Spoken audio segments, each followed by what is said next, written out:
MP board class 9th वाले सभी प्यारे भैया बहन ध्यान दें। माय डियर फ्रेंड्स, आप सभी बच्चों का गणित विषय का द्वितीय परीक्षा का जो पेपर है वो आ चुका है आपकी स्क्रीन के सामने। प्यारे बच्चों, 8 जून अगर आप द्वितीय परीक्षा में पास होना चाहते हैं तो इस पूरे पेपर को ध्यान से देखेंगे। प्यारे विद्यार्थियों, प्यारे साथियों, इस प्रश्न पत्र को आपको अच्छे से पढ़ना है, क्योंकि आपको 10वीं कक्षा में अगर वाकई प्रवेश लेना है तो पूरा पेपर को आपको ध्यान से देखना होगा, जिससे कि आप परीक्षा में पास होकर 10वीं कक्षा में प्रवेश ले सकें। यहाँ से आपका एक भी क्वेश्चन बाहर नहीं जाएगा और सारे प्रश्न आपकी परीक्षा में आएंगे, ये मेरा आपसे वादा है। इसलिए आप इस पेपर को ना छोड़ें, पूरा पेपर ध्यान से देखें और याद करें। प्रश्न यहाँ पर आप देखिएगा प्यारे विद्यार्थियों, ये सारे के सारे प्रश्न हैं जो परीक्षा में आ रहे हैं। निम्नलिखित प्रश्नों में से हमें सही विकल्प का चयन कर लिखना है, जिसमें पहला प्रश्न आएगा कि प्रत्येक परिमेय संख्या है। प्यारे विद्यार्थियों, प्रत्येक परिमेय संख्या क्या होती है? तो प्रत्येक परिमेय संख्या वास्तविक संख्या होती है। इसमें आपको वास्तविक संख्या के रूप में ध्यान रखना है। बहुपद 4x की पावर 4 प्लस 10x की पावर 3 प्लस 5x की पावर 5 प्लस 5x प्लस 7 की घात क्या होगी? तो इसकी जो घात होगी प्यारे विद्यार्थियों 5 इसकी घात बताना है। यहाँ पर आपको 5 सही करना है। जितने स्टूडेंट्स वीडियो को देख रहे हैं सभी विद्यार्थी वीडियो को लाइक कर चैनल को सब्सक्राइब जरूर करें, क्योंकि आपके लिए जो पेपर मैं बता रहा हूँ प्यारे विद्यार्थियों, पेपर आपका बाहर नहीं जाएगा। समीकरण x माइनस 2y बराबर 4 का एक हल है, तो इसका हल क्या हो जाएगा? तो थर्ड में आपको ध्यान रखना रहेगा 4 0 4 0, ठीक है। समकोण त्रिभुज ABC में BC बराबर AB और समकोण त्रिभुज B बराबर 80 डिग्री है, तो समकोण त्रिभुज A बराबर कितना डिग्री होगा? तो फोर्थ में आपको लिखना है वो हो जाएगा 50 डिग्री। तो इसमें आपको 50 डिग्री याद करना है। ये सारे प्रश्न जिन्होंने अगर याद कर लिए तो माय डियर फ्रेंड्स ये आप पास होंगे, ये मेरा आपसे वादा है। इसलिए आप क्वेश्चन ना छोड़िए। एक समांतर चतुर्भुज ABCD में समान कोण होंगे, तो समान कोण होंगे समकोण A और समकोण C। संख्या दी गई है जिसका माध्यिक आपको ज्ञात करना है। माध्यिक जो होगा इसका क्या हो जाएगा? 5 इसका माध्यिक निकलेगा, तो यहाँ पर आपको क्या लिखना है? 5 लिखना है, ठीक है। तो ये आप करेक्ट करेंगे, स्क्रीनशॉट आप ले सकते हैं, याद कर सकते हैं। बढ़ेंगे हमारे अगले प्रश्न की ओर। अगला प्रश्न आएगा जिसमें आपको रिक्त स्थान दिए गए हैं, ये आप ध्यान से देखें। बहुपद x³ माइनस x² प्लस 1 में x² का गुणांक लिखिए। तो x² का गुणांक क्या होगा माय डियर फ्रेंड्स, ये आपको ध्यान रखना है। तो यहाँ पर आप देखिएगा x अक्ष का गुणांक होगा -1, तो इसमें आपको -1 लिखना है। बिंदु 7 - 6 की कोटि है, तो इसकी कोटि क्या हो जाएगी? -6। x बराबर 0 का समीकरण है, तो ये y अक्ष का समीकरण होगा, तो लिखना है आपको ये y अक्ष का समीकरण है। आयत का प्रत्येक कोण होता है, तो आयत का प्रत्येक कोण 90 डिग्री का होता है। वृत्त की सबसे बड़ी जिह्वा व्यास होती है, तो इसमें आपको व्यास लिखना है, वृत्त की सबसे बड़ी जिह्वा। स्क्रीनशॉट ले लीजिए। अगला क्वेश्चन रहेगा कि आंकड़ों के अधिकतम और न्यूनतम मान के अंतर को क्या कहते हैं? तो उन्हें क्या कहा जाएगा? उन्हें बोला जाएगा परास। तो इसमें आपको क्या लिखना है? परास आपको लिखना है।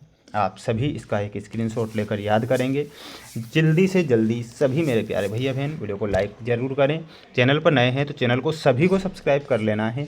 आपके लिए ही प्रयास और मेहनत लगातार कर रहा हूँ, जिससे कि मैं आपको परीक्षा में पास करवा सकूँ और पूरी तरह पेपर आएगा, ये मेरा वादा है।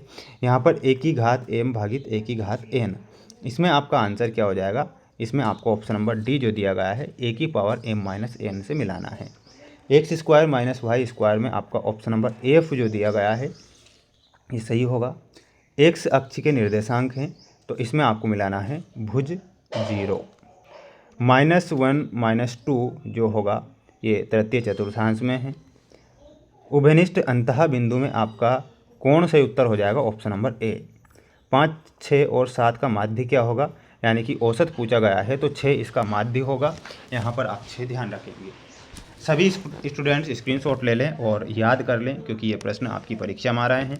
सभी बच्चों को चैनल को सब्सक्राइब जरूर करना है और इन प्रश्नों को याद करना है।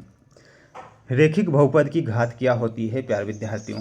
रेखिक बहुपद की जो घात होती है इसमें लिखना है 1। चतुर्थांश किसे कहते हैं? तो ध्यान से सुन लीजिएगा।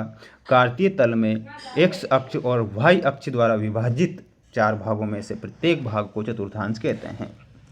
रैखिक समीकरण x बराबर 3y का मानक रूप लिखिए। तो इसका जो मानक रूप होगा प्यारे विद्यार्थियों वो क्या होगा? x - 3y बराबर 0।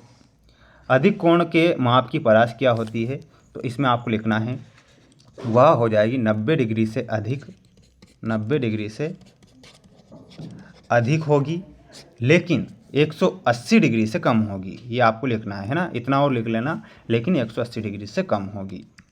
अगला क्वेश्चन देखिएगा, त्रिभुज का क्षेत्रफल संबंधी हीरोइन का सूत्र लिखना है। तो ये हीरोइन का सूत्र परीक्षा में आ रहा है, आप इसे ध्यान से देखिएगा और याद करिएगा। जैसे कि देखिएगा, एस ब्रैकेट में लिखना है S minus A, S minus B, S minus C, ये आप लिखेंगे। सर्वांगसम त्रिभुज को परिभाषित कीजिए। तो इसकी परिभाषा क्या होती है, लिखना है जिनके आकार और माप समान होते हैं उन्हें सर्वांगसम त्रिभुज कहते हैं। बढ़ेंगे अगले क्वेश्चन की ओर। अगला क्वेश्चन देखिएगा, ये सत्य में प्रश्न आएंगे। अक्षों के प्रतिच्छेद बिंदु को मूल बिंदु कहा जाता है। तो इसमें आपको लिखना है सत्य। सभी समकोण एक दूसरे के बराबर नहीं होते हैं, तो ये आपको लिखना है असत्य। क्या लिखना है, असत्य। एक त्रिभुज के तीनों कोणों का योग 180 डिग्री का होता है, तो ये आपको सत्य लिखना है। किसी समबाहु त्रिभुज का प्रत्येक कोण 90 डिग्री का होता है, तो ये आपको क्या लिखना है, असत्य लिखना है। अर्धवृत्त का कोण समकोण होता है, तो बिल्कुल ये आपको सत्य लिखना है। शंकु का आयतन बिल्कुल सत्य दे रखा है, तो सत्य लिखना है। स्क्रीनशॉट ले लीजिएगा। माय डियर फ्रेंड्स, आपको इन सभी प्रश्नों को याद कर लेना है। जब तक ना सफल हो नींद चैन को त्यागो तुम, संघर्ष का मैदान छोड़ मत भागो तुम, कुछ किए बिना ही जय जयकार नहीं होती, कोशिश करने वालों की कभी हार नहीं होती। सभी बच्चों को, सभी प्यारे विद्यार्थियों को वीडियो को लाइक कर चैनल को सब्सक्राइब करके रखना है, जिससे कि मैं आपको इसी प्रकार मोस्ट इंपोर्टेंट क्वेश्चन बताता रहूं और आपकी हेल्प सभी परीक्षाओं में करता रहूं। तो बिल्कुल सभी बच्चों को चैनल के साथ जुड़ना है, प्रयास और मेहनत आपको करना है।